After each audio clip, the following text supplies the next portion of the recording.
રાણપુર તાલુકાના પાળિયાદ રોડ પર આવેલ અલમપુર ઉમરાળા વચ્ચે ટેમ્પો રિક્ષા અને ફોરવ્હીલ કાર વચ્ચે ગમખ્વાર અકસ્માત સર્જાયો। 3 વ્યક્તિને ગંભીર ઈજા થતાં સારવાર માટે રાણપુર સરકારી હોસ્પિટલ ખસેડવામાં આવ્યા।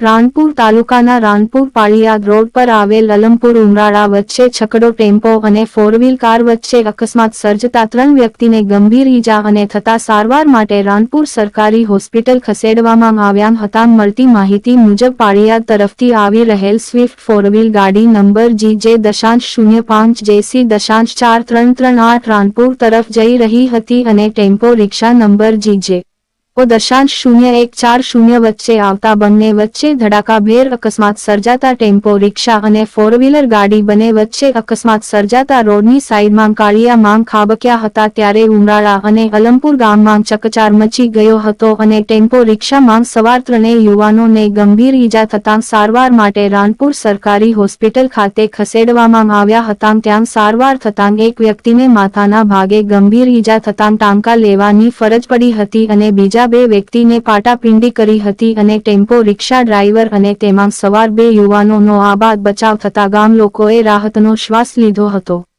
ત્યારે રાણપુર તાલુકાના રાણપુરથી પાળિયાદ સુધી વારંવાર અકસ્માત સર્જાતા લોકોમાં એક ચર્ચાનો વિષય બની ગયો હતો કે રાણપુરથી પાળિયાદ વચ્ચે વારંવાર અકસ્માત કેમ થઈ રહ્યા છે। અહેવાલ જયદેવ વી મંદિર।